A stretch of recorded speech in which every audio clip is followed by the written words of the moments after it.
கன்னி எல்லாம் மொத்தமா முடிஞ்சிருச்சு. என்ன முடிஞ்சிருச்சு அதை பத்தி இந்த வீடியோல நான் ரொம்ப கிளியரா எக்ஸ்பிளைன் பண்ணியிருக்கிறேன். டைட்டிலையும் தம்ப்நெயிலையும் மட்டும் பார்த்துட்டு கன்ஃபியூஸ் ஆயிட்டு கமெண்ட் பண்ணாதீங்க. வீடியோ ஃபுல்லா பார்த்து தெரிஞ்சுக்கோங்க.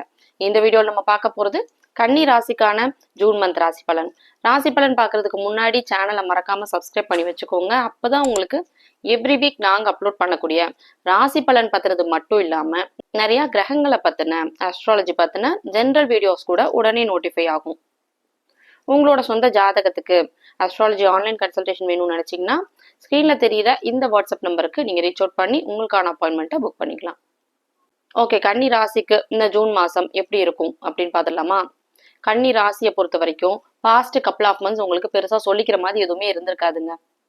என்ன காரணம்னா, ராசிநாதனான புதன், நான் எப்பயுமே எல்லா வீடியோலயுமே இப்ப சொல்லிட்டு இருக்கிறேன், எதை முதல்ல பார்க்கணும் அப்படின்னா ராசிநாதனை பார்க்கணும். ராசிநாதனான புதன் நீசத்தன்மையை அடைஞ்சு 2 பாவகிரகங்கள் சனி செவ்வாயோட இணைவுல இருந்து ராசியை தொடர்பு கொண்டுட்டு இருந்துச்சு. ஸோ ராசிக்கும் 2 பாவகிரகங்களுடைய தொடர்பு.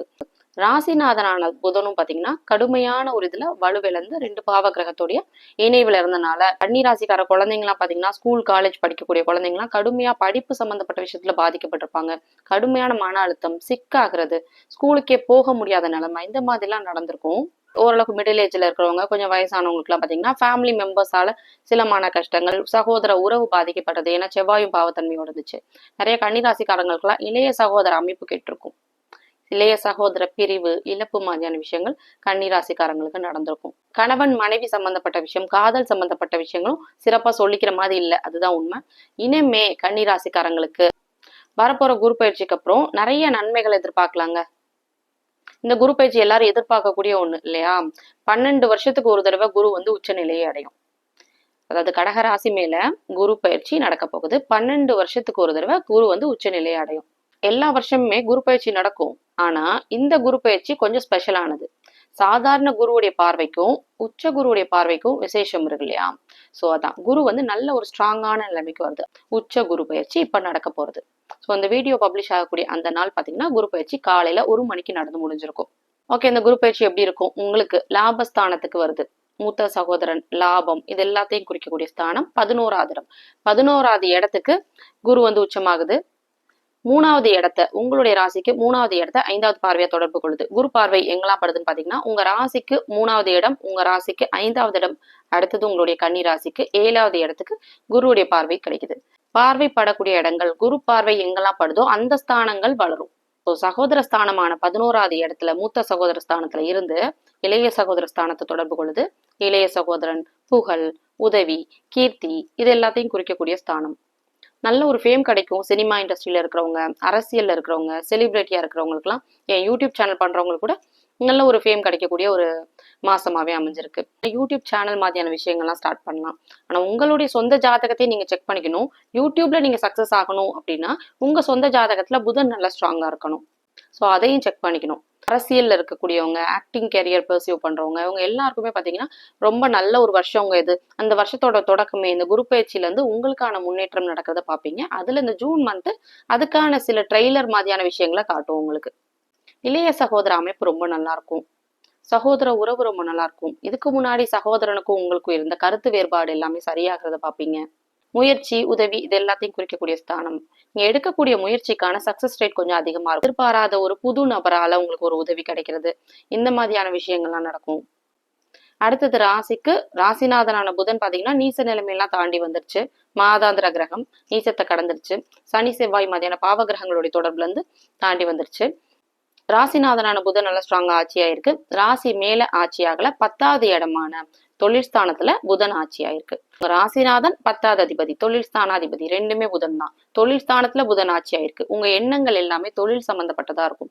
சில பேருக்குலாம் புதுசா பிசினஸ் ஸ்டார்ட் பண்ணலாம், இருக்கிற பிசினஸ கொஞ்சம் எக்ஸ்பேண்ட் பண்ணலாம், இந்த மாதிரியான ஐடியாஸ் எல்லாம் கொஞ்சம் வருங்க. இதெல்லாம் எக்ஸிக்யூட் பண்றதுக்கு இது ரைட் டைமா அப்படின்னு பாத்தீங்கன்னா தாராளமா பண்ணலாம்.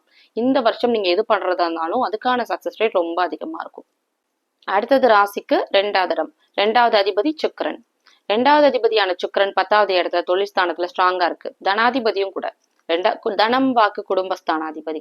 தனாதிபதி தொழில் ஸ்தானத்துல போய் இருக்கிறனால கண்டிப்பா நல்ல பணவரவுகள் இருக்கக்கூடிய மாசமாவே இந்த ஜூன் மாசம் அமைஞ்சிருக்குங்க.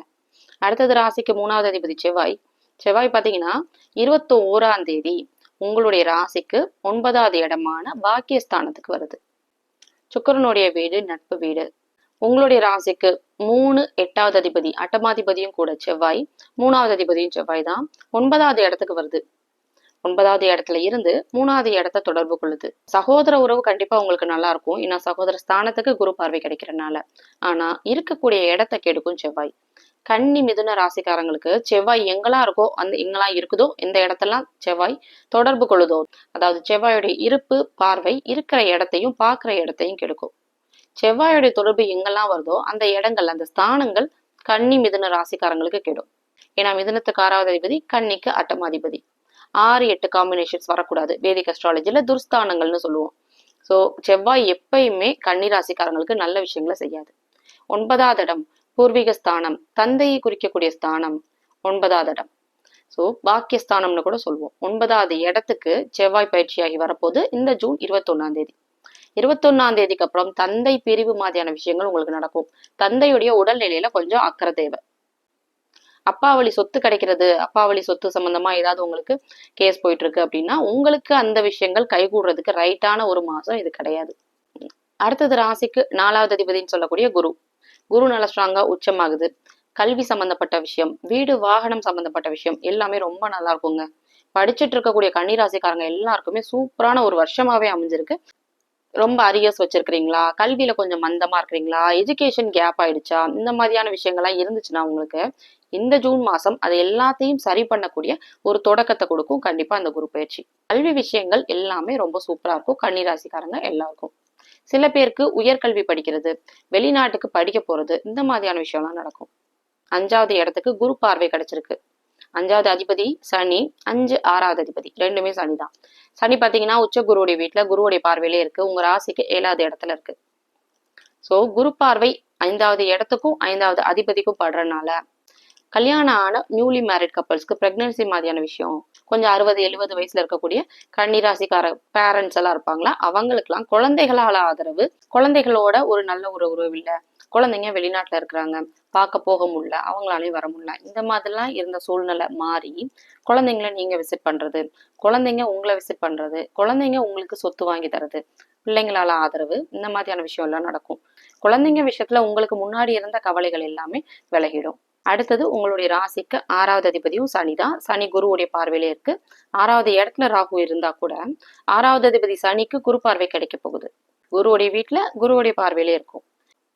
வேலை இல்லாம ரொம்ப நாளா ஜாப் தேடிட்டு இருக்கக்கூடிய கன்னிராசிக்காரங்களுக்கு எல்லாம் பாத்தீங்கன்னா அவங்கவுங்க கல்வி தகுதிக்கு ஏத்த மாதிரி கண்டிப்பா நல்ல ஒரு வேலை கிடைக்கக்கூடிய மாசமாவே இந்த ஜூன் மாசம் இருக்குங்க.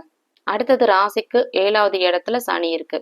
திருமண தடையை கொடுத்துருக்கும். காதல் திருமணம் சம்பந்தப்பட்ட விஷயங்கள் சிறப்பா இருந்திருக்காது கன்னிராசிக்காரங்களுக்கு.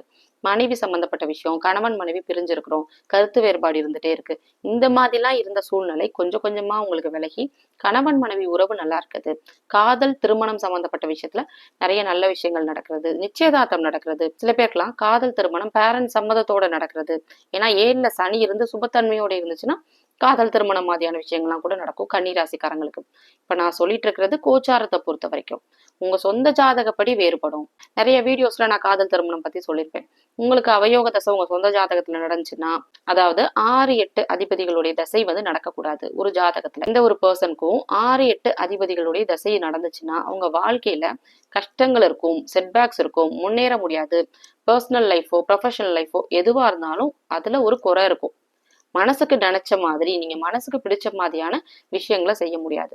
ஸோ லவ் மேரேஜ் மாதிரியான விஷயம் அட்டமாதிபதி தசை நடக்குது அப்படின்னா கண்டிப்பா உங்களுக்கு உங்க காதல் திருமணத்துல முடியாது.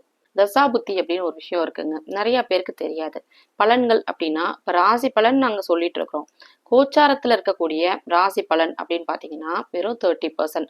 ரிமைனிங் எல்லாமே நிறைய காம்பினேஷன்ஸ் கலந்ததுதான். பலன்கள் உங்களுக்கு இதுதான் நடக்கும் அப்படின்னு எப்படி சொல்லணும் அப்படின்னா, உங்களுடைய சொந்த ஜாதகம் எப்படி இருக்கு, உங்களுடைய லக்னம் எப்படி இருக்கு, உங்களுக்கு என்ன தசை போகுது. தசைனா சர்டைன் பீரியட் நடக்கும். இப்போ உங்களுக்கு அவயோக கிரகங்கள் அப்படின்னு இருக்கும், யோக கிரகங்கள்னு சிலது இருக்கும். உங்க லக்னத்துக்கு எது அவயோகியா வருது, எது யோகரா வருது. சோ அவயோகருடைய தசை நடக்குதா, 6 8 அதிபதி தசை நடக்குதா அப்படின்னா துஸ்தான அதிபதி. 6-8 காம்பினேஷன்ஸ்ல ஒரு பர்சனுக்கு தசை நடந்துச்சுன்னா அந்த தசை முடிகிற வரைக்கும் ஒவ்வொரு தசையும் சர்டன் பீரியட் இருக்கும். செவ்வாய் தசை 7 இயர்ஸ், சந்திர தசை 10 இயர்ஸ், சூரிய தசை 6 இயர்ஸ், இந்த மாதிரி சர்டன் பீரியட் இருக்கும். அந்த தசை முடிகிற வரைக்கும் உங்களுக்கு கஷ்டங்கள் இருந்துட்டே இருக்கும். இப்ப நிறைய பேர் சொல்றீங்கல்ல, ஏன் கஷ்டம் தீராத கஷ்டம், ஏன் கஷ்டம் எப்பயுமே தீராது, இந்த மாதிரிலாம் உங்களுக்கு ஒரு தாட் இருக்கும். நீங்க கஷ்டத்தோடய வாழ பழகியிருப்பீங்க. என்ன காரணம்னா உங்களுக்கு அவயோக தசை நடந்துட்டு இருக்கு, அது ஒரு லாங் டேர்ம் நடந்துட்டு இருக்கு, அதனால கஷ்டத்தோட வாழ பழகிட்டீங்க. உங்களுக்கு எப்ப அந்த தசை முடியும், அதான் உங்க ஜாதகத்தை பார்த்தாதான் சொல்ல முடியும். எப்ப ஸ்டார்ட் ஆகுது, எப்ப முடியுது, அடுத்து என்ன தசை ஸ்டார்ட் ஆக போகுது, உங்களுக்கு அந்த தசை எப்படி இருக்கும், அதை தான் நீங்க ஃபர்ஸ்ட் தெரிஞ்சுக்கணும். ஆனா எல்லாரும் ராசி பலன் பார்த்துட்டு இருக்கிறீங்க. ராசி பலன்ல இந்த மாசம் எப்படி இருக்கும், அடுத்த மாசம் எப்படி இருக்கும் அப்படிங்கிற மாதிரி கால்குலேஷன் போட்டுட்டு இருக்கிறீங்க. ராசி பலன் உண்மைதான். ராசி பலன் அப்படிங்கிறது வெறும் 30% தான்.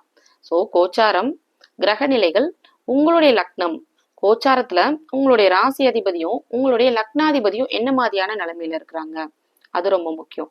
உங்களுக்கு நடக்கக்கூடிய தசாபுத்தி, உங்களுக்கு என்ன அந்தரம் நடக்குது, இது எல்லாத்தையும் சேர்த்துதான் உங்களுக்கு இந்த விஷயம்தான் நடக்கும். உங்களுக்கு வேலை கிடைக்கணுமா, புதுசா வேலை மாறணுமா, வெளிநாடு போகணுமா, கவர்மெண்ட் வேலை கிடைக்கணுமா, அரசியலுக்குள்ள வரணுமா, இதுக்கெல்லாம் உங்க ஜாதகத்துல அந்த அமைப்பு இருக்கா?